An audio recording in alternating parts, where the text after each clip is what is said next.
yang sampai kelas 5 SD bercita-cita buat jadi penyihir. Karena dia suka banget baca Harry Potter sejak masih kecil. Waktu dia kelas 5 SD, usia 11 tahun, dia nggak dapat surat undangan dari Hogwarts. Terus ya udah, dia ganti cita-cita buat jadi arkeolog. Karena dia mau mencari Hogwarts itu sebetulnya itu ada di mana sih. Nah sekarang kenyataannya, orangnya malah jadi dokter. Ada juga temen gue yang pas kecil cita-citanya adalah jadi kasir di supermarket. Karena setiap kali jajan ke supermarket, dia mikir, enaknya jadi kasir, nerima duit banyak dari kita yang jajan ini. Nah sekarang orangnya malah jadi penulis. Tapi itu versi yang emang motivasinya lumayan lucu sih.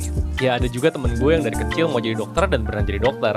Gue juga kenal sama anak 12 tahun yang udah mulai baca-baca buku soal psikologi karena ngerasa bakal bisa kontribusi ke dunia psikologi pas udah gede nanti. Buat gue ini menarik sih. Ada orang yang punya cita-cita dengan motivasi yang konkret dan beneran menjadikan itu dorongan buat kehidupan mereka sejak usia dini. Tapi ada juga orang yang membuat cita-cita dengan alasan yang kalau dipikir-pikir receh ya. Terus ya udah hilang aja gitu seiring dengan bertambahnya usia. Ada nggak sih pengaruhnya punya cita-cita di masa kecil dengan kesuksesan di masa dewasa? Lalu kalau memang kita pas kecil nggak punya cita-cita, atau punya tapi salah deh, kira-kira apa ya ngaruhnya buat kehidupan kita nanti?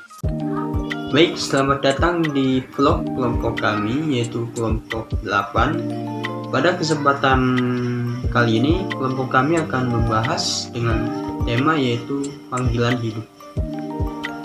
Apa itu panggilan hidup? Panggilan hidup dapat diartikan sebagai tujuan hidup yang telah ditentukan oleh Tuhan untuk manusia jalani. Ya, apa yang sudah ditetapkan Tuhan, pastinya itu yang kita jalani. Contohnya dalam mencari pekerjaan.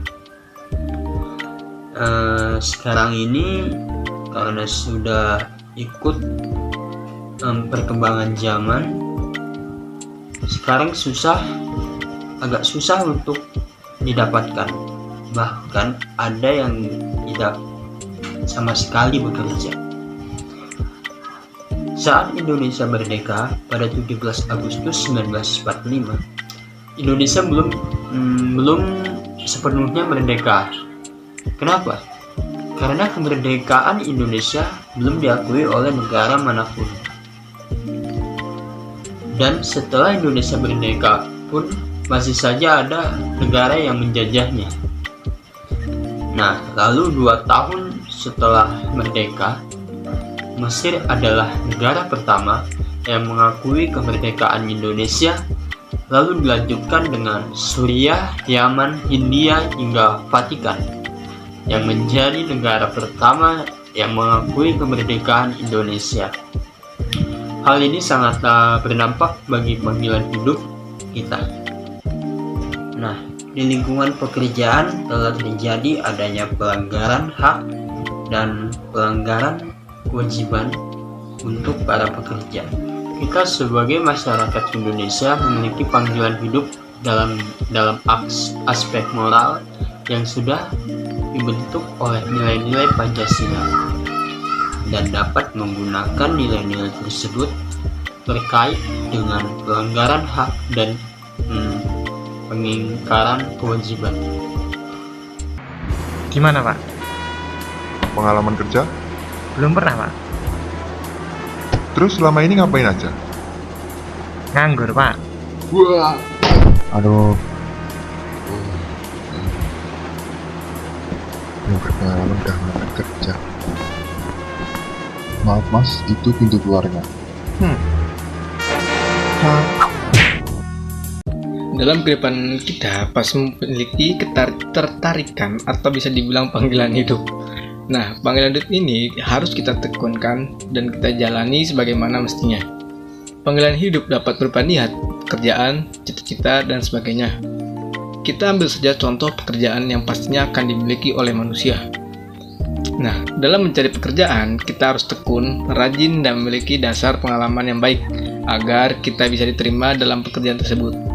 Sebelum itu, kita harus membuat surat lamaran pekerjaan terlebih dahulu agar pemilik perusahaan yang kita minati bisa mengetahui dasar dari diri kita sendiri, yang mana nantinya akan berpengaruh terhadap diterima atau tidaknya dalam pekerjaan tersebut. Dalam menulis surat lamaran pekerjaan, kita harus menuliskan sesuai dengan unsur-unsurnya dan syarat, agar surat lamaran tersebut dapat dipahami dan dimengerti. Nah, selain membuat surat lamaran pekerjaan di zaman ini, kita juga perlu membuat riwayat hidup atau CV. CV merupakan ringkasan gambaran diri yang dimiliki pelamar pekerja tersebut. Dari CV pula, perusahaan bisa melihat kompetensi dan pencapaian dimiliki serta bisa mendapatkan kesan pertama dari calon karyawannya. Banyak anggapan bahwa CV bahasa Inggris memiliki poin plus dan lebih dipertimbangkan perusahaan. Nah, sebelum menyampaikan surat lamaran, kita harus mendapatkan pekerjaan. Kita perlu pergi ke gedung HRD. Untuk itu, kita perlu mengetahui jarak antara kita dengan gedung tersebut. Jadi, kita bayangkan ini sebuah balok, sebagian jarak antara kita dan berbagai macam benda-benda di sekitar kita. Jadi misalnya balok ABCDF, untuk mengetahui jarak tersebut kita perlu mengetahui jarak A ke C. Misalnya jarak kita dengan sebuah objek 7 meter dan jarak kita dengan pelamar lain 5 meter. Jadi kita coba cari dengan rumus Pythagoras dengan segitiga siku-siku. Nah, jika dihitung akan menjadi AC sama dengan akar kuadrat 7 pangkat 2 plus 5 pangkat 2, yang mana hasilnya adalah akar 49 plus 25, yang didumlakan menjadi akar 64, yang jawabannya berarti 8 meter. Jika bisa diketahui bahwa jarak antara kita dengan gedung HRD adalah 8 meter, dalam mencari lowongan pekerjaan di zaman sekarang ini sudah mengalami perubahan apabila kita dibandingkan pada zaman dulu, akibat pengaruh dari kemajuan internet dan pertumbuhan ekonomi. Contoh perubahan itu sendiri yaitu tidak perlu keluar rumah dan banyaknya saingan, perusahaan semakin pemilih dalam mencari calon pekerja dan sulit mengubah posisi dalam pekerjaan.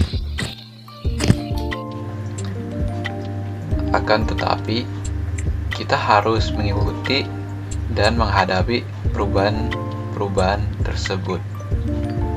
Bagaimana caranya? Yaitu kita cukup mengikuti apapun perubahan akibat pengaruh dari kemajuan internet dan pertumbuhan ekonomi. Misalnya perusahaan sekarang semakin pemilih dalam mencari karyawan yang tepat. Berarti kita itu harus bisa menjadi seorang yang rajin, bertanggung jawab, disiplin, agar bisa diterima oleh perusahaan-perusahaan tersebut. Nah, setelah itu, dalam mencari lowongan pekerjaan, pasti terdapat banyak persaingan gitu. Ya, kita harus mampu bersaing untuk mendapatkan pekerjaan dengan cara kita harus memiliki sikap pekerja keras, cerdas, dan mempunyai sikap yang baik dalam bekerja. Baik, terima kasih sudah menonton video dari kelompok kami. Kami mohon maaf apabila banyak kekurangan yang terdapat pada video kami. Sekali lagi kami mengucapkan terima kasih.